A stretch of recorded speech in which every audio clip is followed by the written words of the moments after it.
Evening all, welcome back to Factorio. So we are still in Gleba and we've done some changes. So this has this has been quite a challenge. So first off, I think one of the things I'm always quite keen to do in Factorio is figure out how to make things a bit more symmetrical and look a bit better. So we've been doing a bit of that. What we've done is we've moved the power from the left of the base to the right. I know, very uninteresting, not important, but the reason we're doing this is trying to spread everything out. Now, I don't know about you, but when you play Factorio, I'm going to guess that when you start your base, you start to kind of build up, biters start to attack, you build a wall, and that wall is always then constraining you, always. That's how I've played this game pretty much from day one is, okay, I need to build a wall, I need to build defenses, right, let's just build a relatively big space and then sit within it, and then before you know it, it's too small.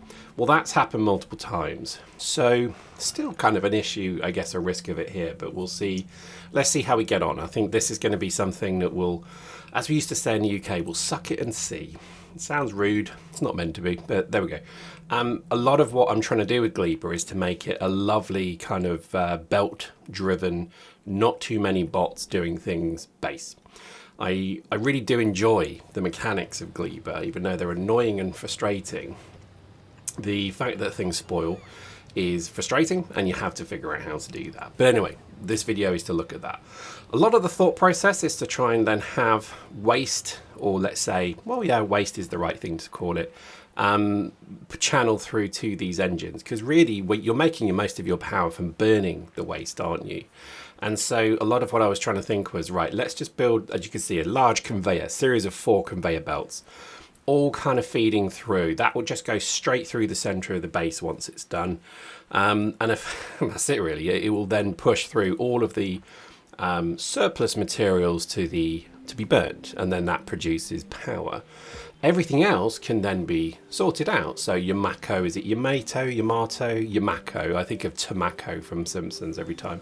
That will be done to the north. We then have Jelly Willy, or whatever it's called, at the bottom, and it then can be processed and work together. There's not a huge amount of things that actually you have to build in Gleba. I think that's maybe my misunderstanding.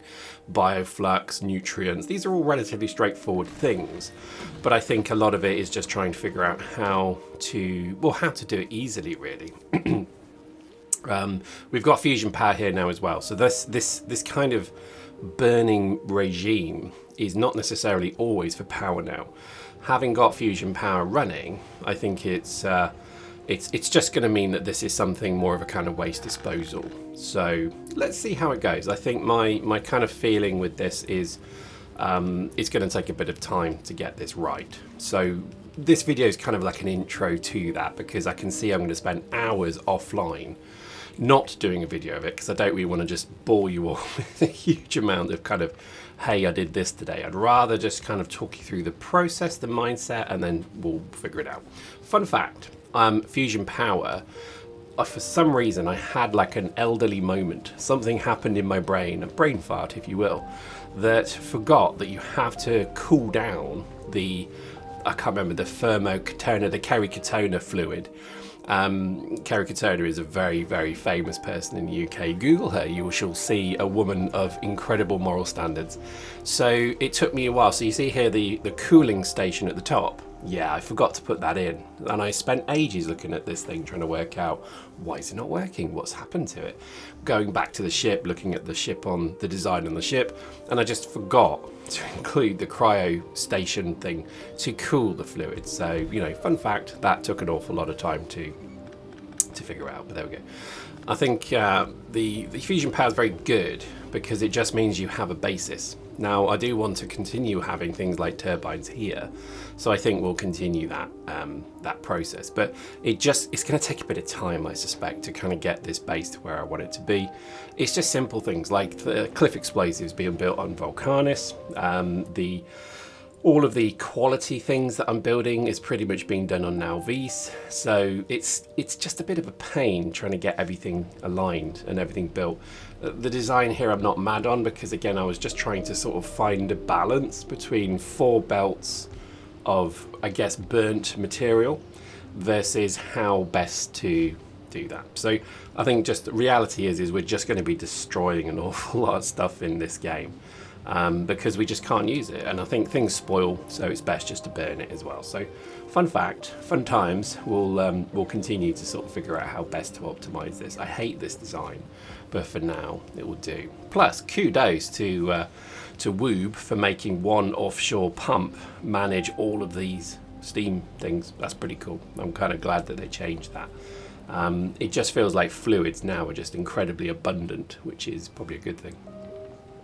So I think with Gleba, the whole process from start to finish, so growing something, processing it, turning that then into nutrients, bioflux, then turning that into flip knows what, but you end up ultimately with an agricultural science pack. That's kind of the goal, but that's at the very end. So I think the very last thing we'll do is the agricultural science.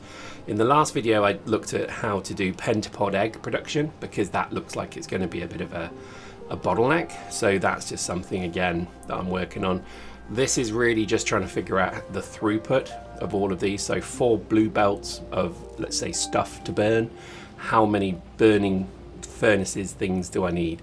And then I can rationalize the design. I want it to be pretty. So, but first off, make it functional. Always in this game, make the thing work, and then check the, things like the ratios, check how it works, how it looks. But then really the key thing at the end is to then make it aesthetic and make it sort of balanced. Or pretty, let's say. Balanced is the wrong word. But I still think this is something to factor in. So, it's definitely going to be a bit of a long-term project here. I do want to also look at Fulgora, because to me Fulgora still represents a really interesting mechanic. The thing is, I've spent a lot of time on Fulgora so far. Definitely Gleba and Aquilo have not had the same, let's say, privilege of focus. So I think that has to be my priority, is sorting out Gleba.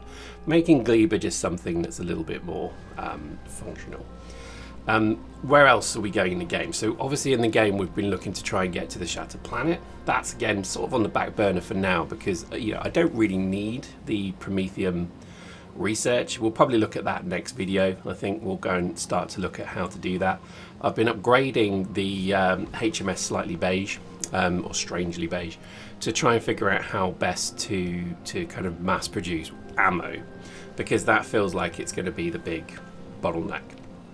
But as far as I can see, Prometheum research, or deep space research rather, is just a way to reduce the amount of other science packs that are used. It doesn't unlock anything else, it just makes it much more efficient. So obviously I'll do that, but right now it's not as if I'm struggling for science packs. It's almost as if I'm making too many of them, but I know you should, rationalize.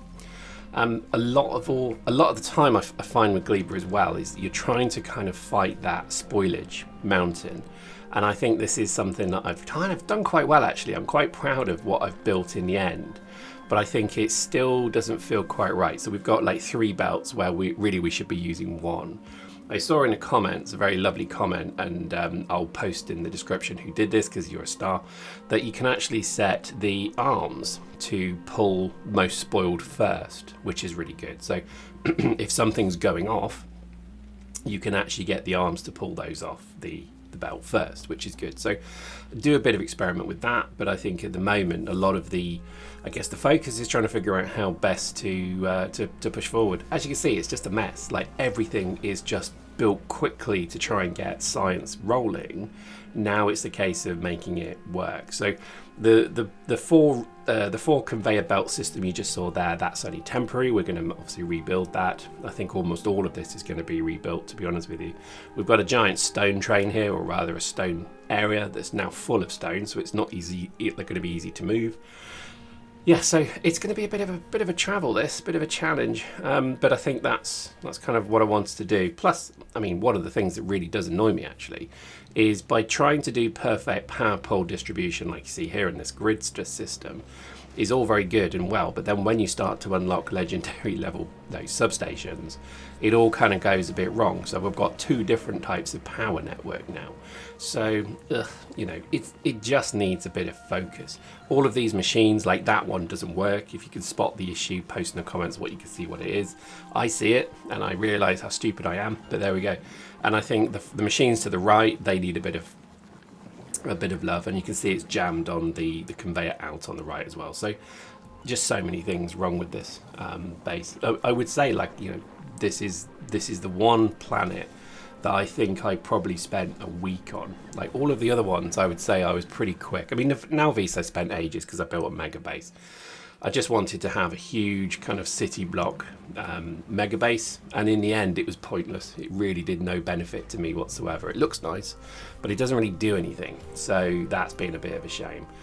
And as we hear, you know, we see here some legacy machines that just don't need to be there anymore, so I think a lot of it is just trying to cut and sort out the base. I haven't been attacked here for a while as well, which is suspicious, because usually I think the pentapods were doing quite a bit of damage at start, and I was relying very heavily on the Tesla coil turret things. They were incredibly useful. Not been an attack for a while, so I'm gonna guess that walking the spiders round did the job. Now, interestingly, I can't find no Spidertrons anymore, so they were destroyed. I think that's pretty much the conclusion here, because I had at least 3 Spidertrons just rolling around with a remote control, just to basically go and push out all of the pentapod bases that I could find. But they've gone, so who knows, maybe they've grown some sort of sentience and buggered off to the other side of the planet to create their own. How many legs do they have? 8 legs. So who knows what they're up to. But I think we're not going to worry too much, because it's easy just to put more of them down here as well. One of the things I want to try and do is build perfect farms as well. So you see the farms are not perfect. There's obviously still gaps in the soil, so we need to come and bring some biter eggs here, or other way around, but we need to basically take a load of seeds home to Nauvis or bring biter eggs here and build them. I think you have to build it here actually. So we'll probably do that as well, because it'd be nice to have kind of perfect farms with the full grid active. At the moment I haven't got that, and it would be nice to have something sort of like that. But yeah, so, you know, it's progress. I think my biggest frustration with Gleba is still the simple fact that nothing is terribly obvious when you start to build things if it's going to jam. So I've spent an awful lot of time building a design, thinking it will work, watching it for about 5 minutes, thinking, yep, thumbs up, let's go and put the kettle on and have a celebratory cup of tea and scone. And then you suddenly realise, an hour later, oh yeah, it ran for another 3 minutes, then jammed. And that's been my bane of this game. And it drives me mad actually, but I do like it, but it just makes me very sad. I think a lot of the time you've got to think, you know, really figure out what would be the best way to do something. So for example, with bioflux, you know, you can have a huge farm that produces, you know, loads of bioflux, etc. And you just kind of have to almost accept it's gonna go off. I think that's probably my failing here, is I'm trying to make something perfect when I think that'll do is fine. And I think there's an awful lot of that true sentiment in life, is I think everyone tries to kind of, you know, min-max things. And actually sometimes just working is fine. And I think, you know, if I was going to give sage advice to anyone, that would be it. You know, don't kind of try to perfect certain things. Just try and make sure that things work. But there we go. I think a lot of the focus in this base, I think as well, is just going to be sorting it out so that it doesn't have millions of bots flying around. I hate this base for that simple fact. Oh yeah, here we go. So here, legendary substations look great.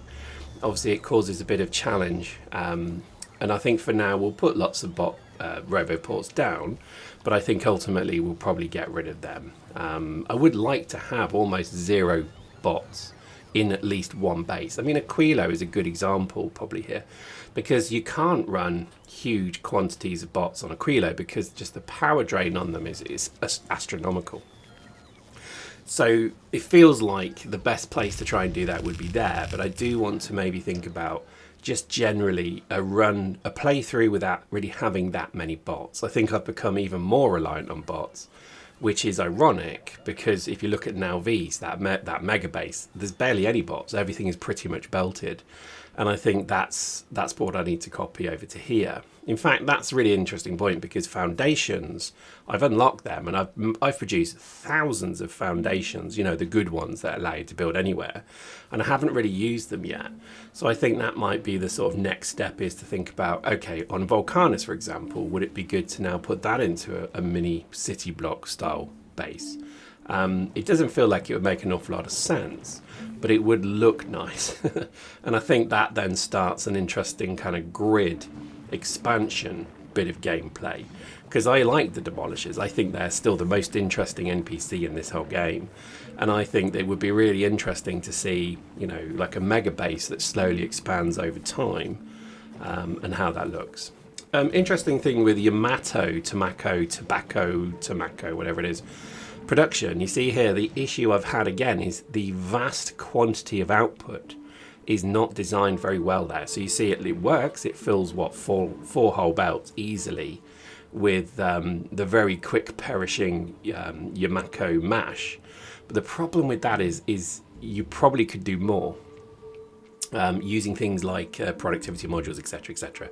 You actually could turn one Yamako plant Yamato, I keep saying it wrong, into many mash things. So this is where I think I've got to think about what the best efficiency would be as well. But this is a game that you probably need to sit with a bit of an Excel spreadsheet, or at least a bit of pen and paper, and just think to yourself, well, what am I trying to do? What's the most efficient way to do this? Case in point, just burning things to keep the engines running. You can see here, by balancing it, it's kind of working a bit better. We've still got a little bit of unbalanced sort of setup here, but we'll work on that. But it's fun. I mean, I do get such a kick out of this game. I mean, it's been out 3 months now, and I'm just loving every second of it. So, and I hope you are too, because it is a very, very fun game. So there we go. I hope you enjoyed that. We'll see you next time.